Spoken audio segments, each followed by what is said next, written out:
Breaking news now at 9, just into our newsroom, a statement from Euclid police after an arrest video from this morning went viral. And shortly before 10:30 this morning, Euclid police say they pulled over Richard Hubbard III. They had Hubbard get out of the vehicle, and according to police, he did not obey commands to face away to be taken into custody and began resisting. That's when people started recording on their cell phones.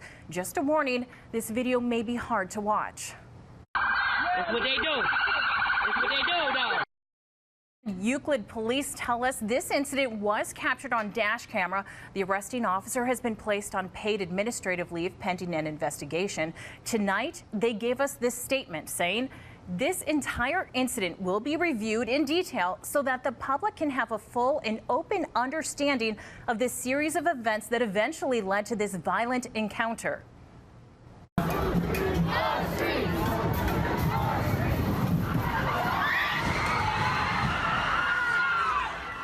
And tonight, our other top story, one person is dead and at least 19 hurt after a car rams into a crowd of people protesting a white nationalist rally in Charlottesville, Virginia. And we're told the car had Ohio plates. And more breaking news. Cleveland 19 just confirmed the suspect's name. He is James Alex Fields. He is in custody right now. We are working now to confirm what part of Ohio he was from. Wendy Gillette has the latest from Charlottesville, Virginia. And we caution some of this video is graphic.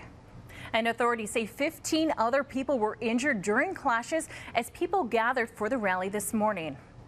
Now, Ohio Senator Sherrod Brown is condemning the violence in Charlottesville. He released a statement saying, "My thoughts are with all those injured and their families. I'm grateful to Virginia law enforcement and first responders. Ohio stands behind Virginia as the state copes with this senseless violence. We must not tolerate racism, threats, intimidation, or violence." And 2 more people are dead in Charlottesville after a helicopter crash. Police do not believe there is a connection between the crash and the violent rallies. The FAA is investigating but not releasing the names of those on board. And turning now to the weather, you might see some fog tonight and tomorrow morning. Meteorologist John Loftman is in the First Alert Center with a first look at your forecast. John? The 7-day forecast, and it's all coming up. Stick around. And if you try to head on East I-90 this morning near the Eddy exit, well, you likely had a slow go. According to the Cleveland Fire Department, the leak was caused by construction crews in the area spilling 50 gallons or more of oil. Now, Cleveland Fire and hazmat companies were on scene most of the day, checking storm drains to make sure the water wasn't contaminated. And now in the war against the opioid epidemic, Parma is now the latest city in Ohio to take action against drug manufacturers for their role in creating the opioid epidemic. Dayton and Lorain have already filed similar suits. And we want to help you spot the signs of opioid addiction. You can find all kinds of resources in the health section of our website, cleveland19.com. And as North Korea intensifies its threats of an attack, the U.S. territory of Guam is on high alert. President Trump is coordinating with world leaders on the nuclear issue as key partners call for a peaceful resolution. Seth Lemon has more. And North Korea boasted Saturday of 3.5 million military volunteers it says are ready to join its army and fight the United States. Well, are you or someone you know looking for a job?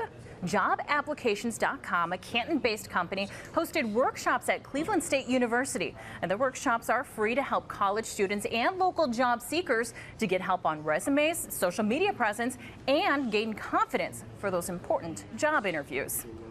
And it's almost back to school time. Can you believe it? Cleveland Public Schools start classes on Monday. Now, today in Elyria, Metro PCS gave away hundreds of backpacks filled with school supplies.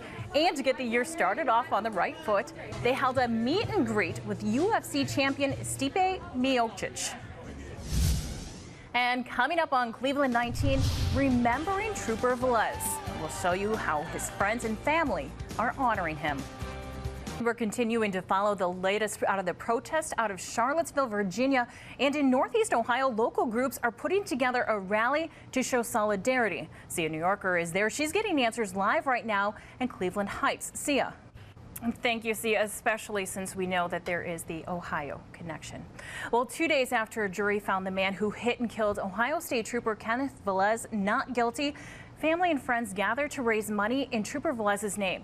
Now today, no one wanted to talk about that verdict, but instead wanted to remember Trooper Velez and continue his spirit of wanting to help others. Cleveland 19's Denise Zarella has the story. A nice tribute to him. Thank you so much, Denise. So I think earlier this week was National S'mores Day. So tonight would actually probably be a good night to break out those backyard fire pits, have a s'more. Absolutely. Yeah, I think National Zucchini Week was earlier too. Yeah. But I mean, Cuyahoga County Fair, the Feast of the Assumption, of course, the Corn Festival in North Ridgeville, all going on, and we should have some pretty darn good weather. So you're on the hook for all that good weather. Yeah, you know what? I'm going to take credit when I can because, no, don't blame and don't take credit. Take a look. There you have it, Lacey.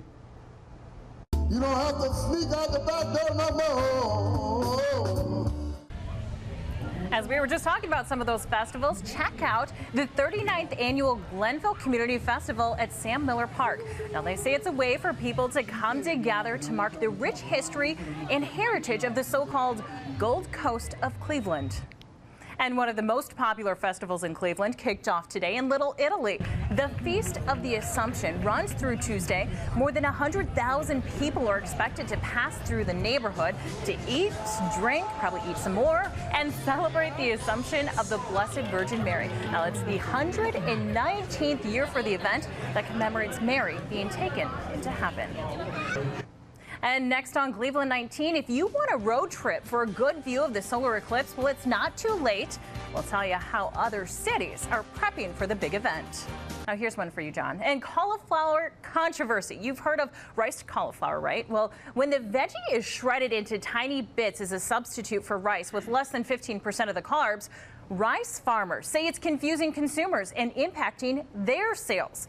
Now they're asking the feds to define rice so not everyone can use the name.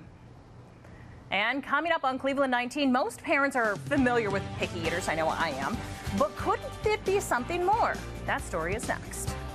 Back to school season can also mean the spread of head lice. Several reports are saying most lice today are known as super lice. Dan DeRose is in the Answer Center with how to defeat the nasty pest. Live very long away from the head because that's where they eat blood. So there's more than you need to know about lice. Getting answers in the Answer Center. Dan DeRose, Cleveland 19 News. Thanks, Dan. Just makes me itch. Well, is your child a picky eater? Many parents struggle to get their children to eat healthy or at all. But could your kids' picky eating be a sign of something more significant, like an imbalance in their brain? Jen Pachano is getting answers for parents. And if you have concerns about your child's picky eating, Dr. Witznitzer suggests first going to your pediatrician to see if the behavior is out of the normal range. If so, get a referral for a specialist who will help you determine what's driving the behavior. Doctors will want to know about family history and other warning signs of a problem outside the child's eating habits. And coming up next, in this week's Ramona's Kids, we'll show you a local reading program that's helping kids stay on track for back to school. And it's back to school time, but a lot of teachers have been busy working all summer. They're helping kids keep their skills sharp for the new year. And we found this week's Ramona's Kids in Akron. What a nice program. Great story. Yeah, so John, you need rain. My garden is saturated. Do we have any rain in the forecast for this week? I think not. Not until I think Thursday. You'll have to water your garden. Yeah, you know, well, it's not equal opportunity is what happens. And you know, and this fair weather, I mean, so much time, so little to do. I'm okay with that. Reverse that. Willy Wonka. Let's take a look at where we are tonight. Okay, so there are a few showers and storms in the forecast Thursday. Again, we need the rain and some scattered storms Friday, but Saturday is looking good. 80 and sunshine. Thank you. Thanks for watching Cleveland 19 News at 9. Sports Extra with Mark Schwab is next. For the latest headlines, anytime, download the 19 To Go app.